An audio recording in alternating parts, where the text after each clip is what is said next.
You're listening to the official podcast of the Salt Lake Bees.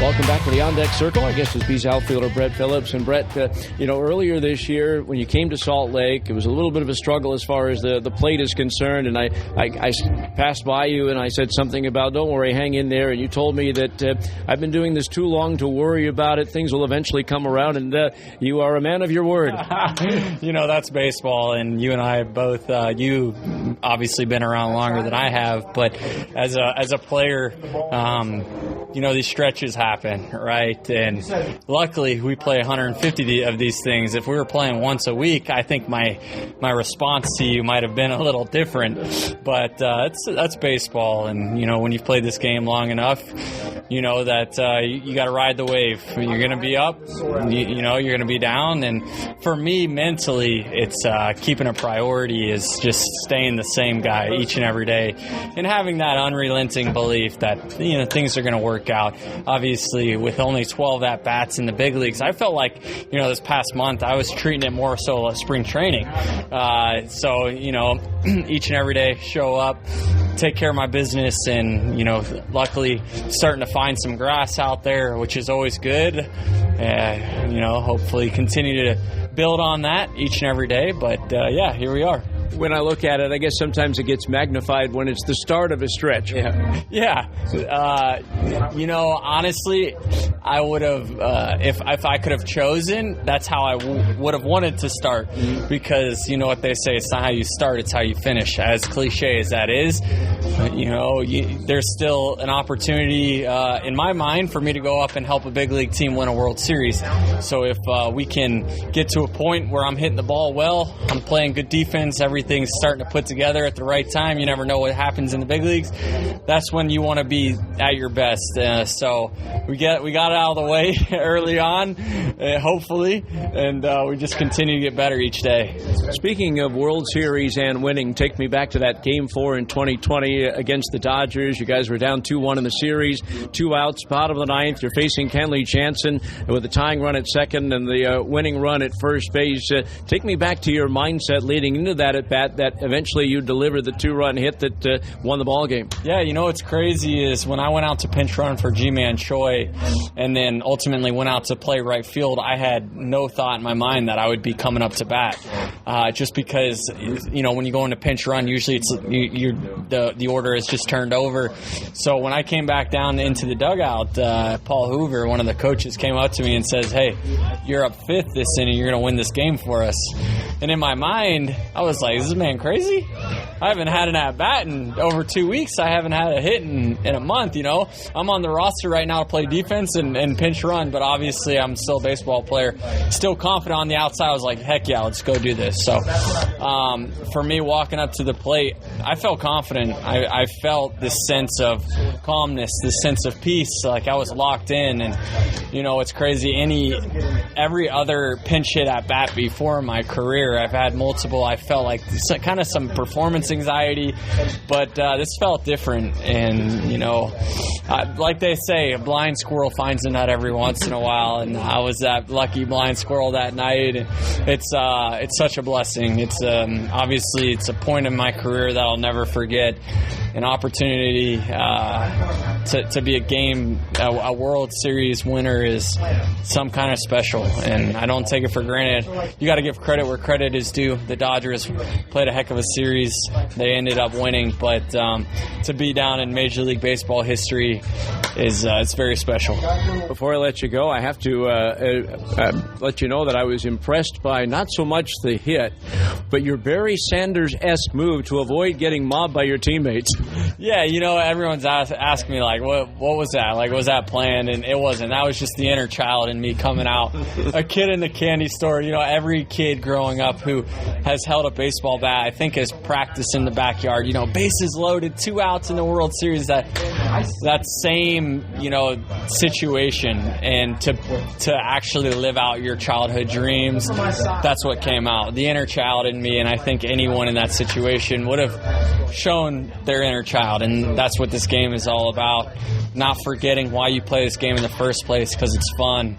There's a lot of the times we let the competitive, whether it's the business or competitive side of things, overshadow what this game is really meant to be. And I've always kept that a priority, and will always keep that a priority, that this game is fun. It doesn't define who I am as a person. And just go out there and enjoy it, because there's a lot worse things that I could be doing. No doubt about it. I have so many more questions. We'll have to do this again soon. Brett, appreciate your time, and have fun tonight. I appreciate you. Take care.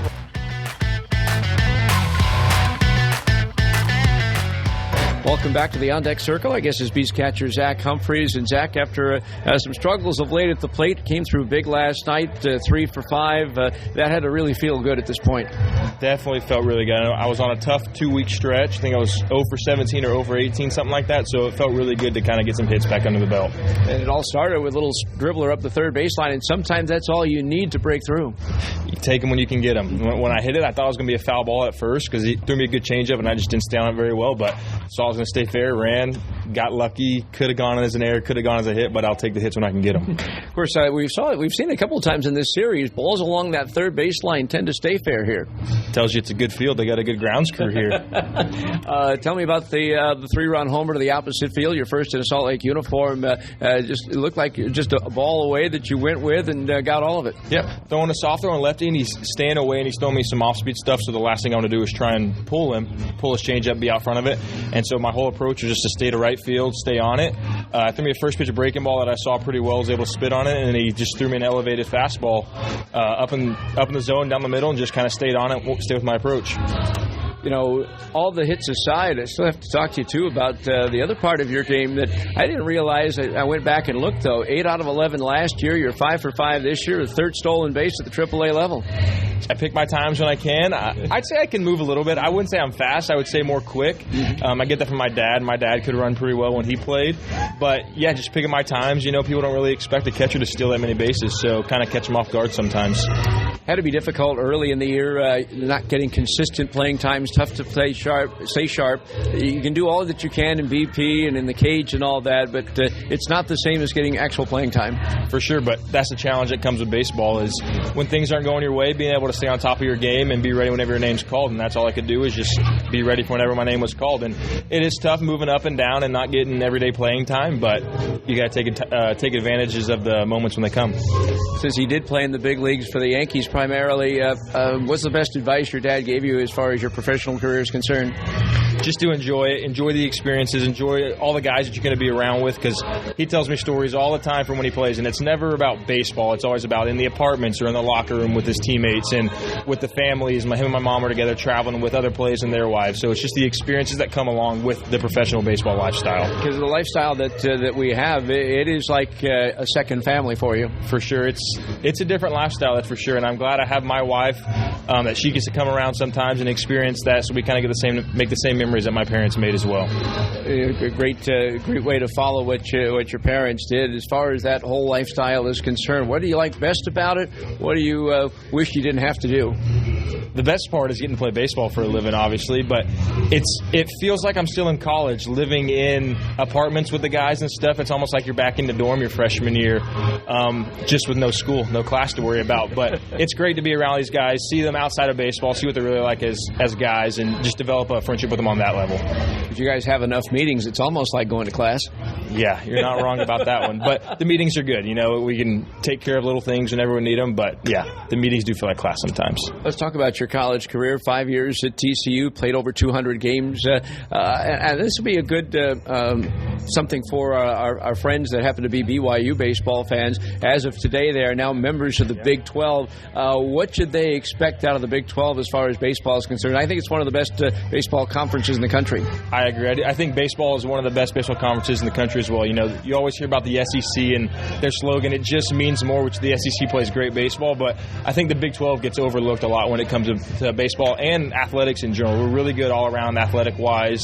Put teams in the College World Series every year. TCU had a great year this year in football and baseball and basketball. So across the board, the Big 12 is an unbelievable conference. Yeah, I know you were in a funk for a little bit there after we were at TCU. A really hard luck way to leave Omaha.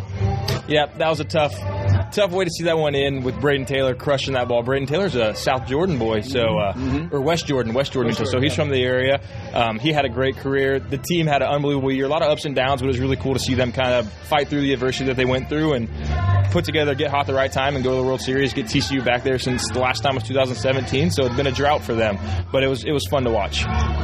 Not a lot of schools would call that short a period of time a drought, but that tells you what kind of a program you guys have at TCU. Zack, appreciate your time. Hopefully last night was a great building block for you for the rest of the year, and go get them. Awesome. Thanks for having me.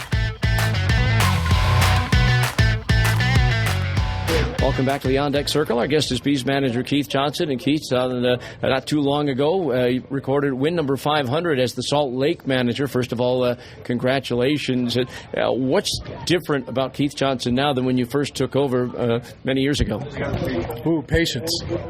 You know, I mean, obviously, you know, the players have changed, you know, since, you know, 2011, my first year, and now, you know, but just patience, just understanding that there's ways to reach players, and there's a lot of different ways to reach players, and you can get your point across without necessarily getting in the guys' faces. And, you know, that kind of time is kind of come and gone. There's times when, you know, you got to get a little fiery and you got to, you know, let guys know how important things are.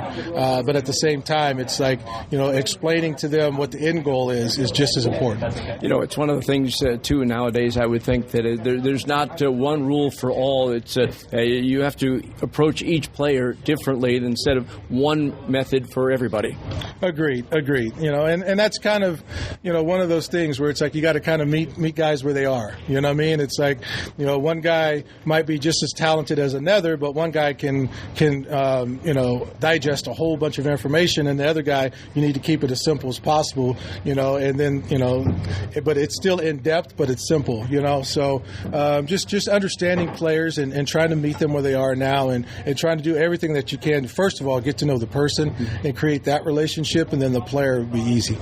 You used a word there that really perked my ears, and that's information. How much more info do you guys have now than when you started managing at this level in 2011? Oh, it's unbelievable. It's unbelievable. You know, and then even the video. I mean, so not only do you kind of know based on the information, you know, what guys do, but you can go watch them and see how they move and see what the ball looks like coming out of their hand. And, you know, there's so many things that you can do.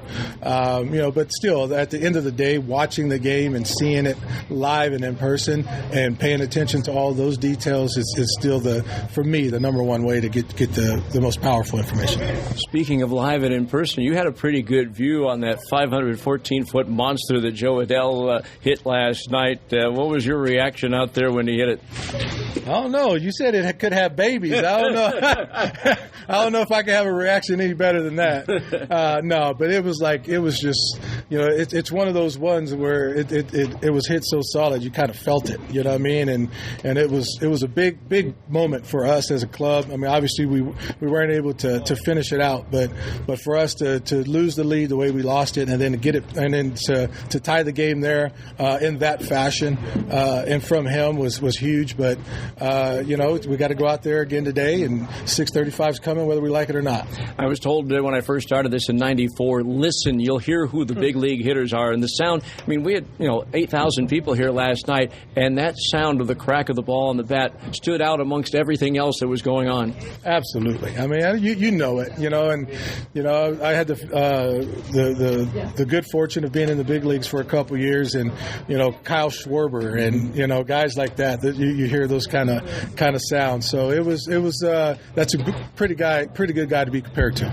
Finally, again, didn't win the game last night, but the team battled back, and I would think that's probably the number one quality of this team that we've had here this year, despite the changes in rosters and all that fall behind, whatever, but it's not like they're going to say, okay, it's the seventh inning, we don't have a chance, let's just lay down. This is a team that battles its way through all 27 outs. 100%. And, you know, that's huge. That's huge for what we're trying to accomplish here. So that way when they get to the big leagues, it's the same mentality. You know, it's like every game that we play where, you know, regardless of, you know, when it is, like the half's over now, we can't win the half, but at the same time, we're trying to build towards that second half. So, at the end of this series, when this half ends and we start up in the second half, we're going to hit the ground running and get ourselves back in a situation where you get yourself back to Oklahoma City.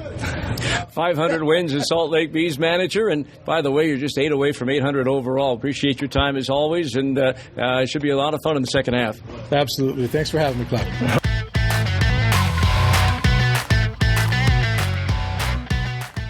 Welcome back to the on-deck circle. I guess is Bees reliever Zack Weiss, who went an inning and 2/3 to get the save last night. And I got to feel that's got to be quite of an adrenaline rush coming in a bases-loaded one-out situation.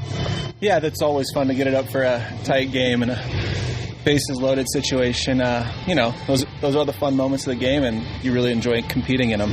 Well, that's been the one thing. You have 2 saves in the last couple of weeks, but they haven't been. They're throwback saves, an inning and 2/3.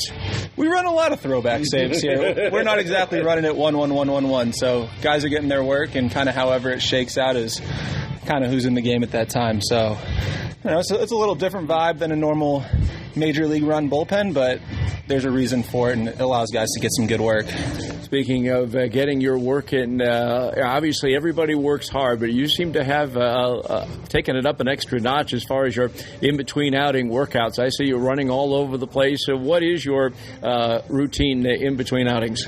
I don't know. I focus a lot on mobility and movement. I don't know how much, I'm not running a ton here, but basically... I just catch you at the right time. Yeah, I think you're seeing the good stuff.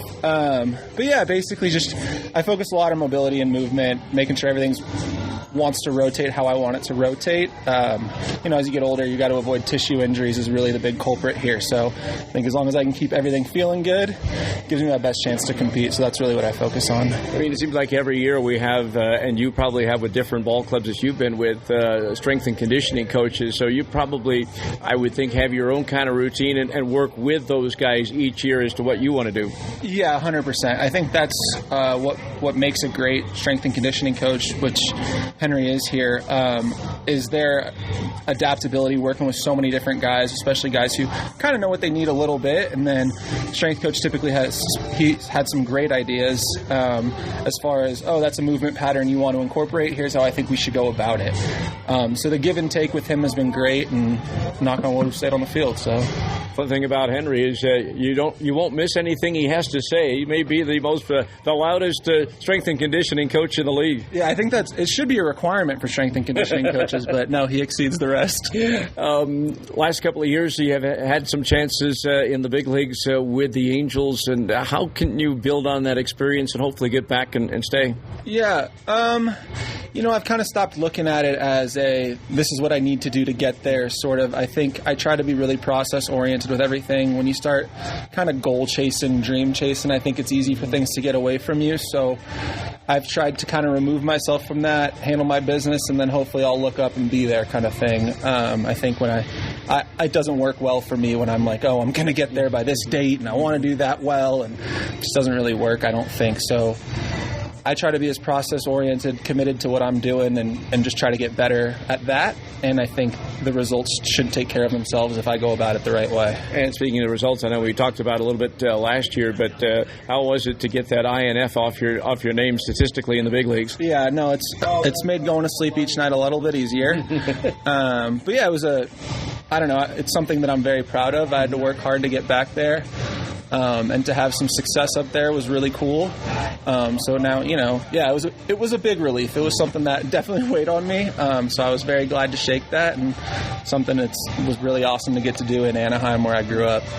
We finally didn't get a chance to talk about it on the air, but we did off the air, and just to relate to the fans what your experience was like pitching for Team Israel in the World Baseball Classic. Yeah, it was awesome to do in spring, especially. You're playing. The spring is so like get your work in feel, and so to get thrown into ultimate competition against unbelievable lineups was a lot of fun down in Miami. I've gotten to compete for Team Israel in a few different events in the WBC, the Olympics, and stuff, and each time it's just amazing getting to play. One, to represent that country, which is something I'm very passionate about, but two, just all you care about is winning the baseball game. There's no personal accolades that override anything in that situation, and it's very rare in baseball that you get to compete without, we're trying to win every game here, but still your baseball card and your numbers dictating your life. So, but in those short tournaments, you kind of remove yourself from that, and all we care about is winning, and those are really, really fun nights. Especially when this year it seemed like more than any other year, there was a much greater passion during these games than there had been in the past. I'd never played in one before, but I think they did a really good job of promoting it. And I think as far as the tournament goes, you got the teams you wanted to performed exceptionally well, and they got a really cool finish, I guess, aside from a few surprises. Right. But to have a U.S.-Japan final, Mexico and Sandoval doing it, and I think the games were great, objectively great baseball games. So I think that made for an awesome tournament. Speaking of great, Zack, keep up the great work, and hopefully that trip back home to Anaheim will be coming up soon. Thank you. I appreciate it. Welcome back to the On Deck Circle. Our guest is B strength and conditioning coach Henry Aleck. And Henry, when I started 29 years ago, there was no such thing as a strength and conditioning coach. It's amazing to me watching how this position has developed to where the role you have now has become is just all-encompassing. Yeah, no, definitely. I look at some college programs now are starting to get strength and conditioning coaches. Obviously, it's over everywhere in the D1 programs, but it is obviously a newer thing. Not only that, but I think the strength coach is developing and evolving and changing, taking on more roles. I think the career path, for me, led me here but you learn a lot along the way, and it's evolving as a coach here for sure. You mentioned the evolving, and one of it to me is the fact that when we first started getting strength and conditioning coaches, the emphasis seemed to be on strength, and really baseball is a game of flexibility. So I know that the approach has changed quite a bit. Yeah, absolutely. I think that today's player, a lot of them are strong. They need to stay mobile. They need to stay flexible, quick on their feet, right? Bigger guys' ability to run fast and be agile. That starts with mobility and flexibility. So that's something, within the weight room, we try to target. On the field, we try to target. And these guys are on their feet every day, so got to keep them mobile. We're getting to that point in the time of the year where it's the dog days of the season. We're in the second half. Got the hot weather coming up here in July and August. So I'm sure part of what you have to do is know when to push and when to scale back. Absolutely. I think especially in the middle portion here, you have to kind of give these guys breaks here and there. A little less workload, a little less volume. They're obviously still doing their baseball activity, but what we do in the weight room, what we do on the field needs to kind of lower a little bit.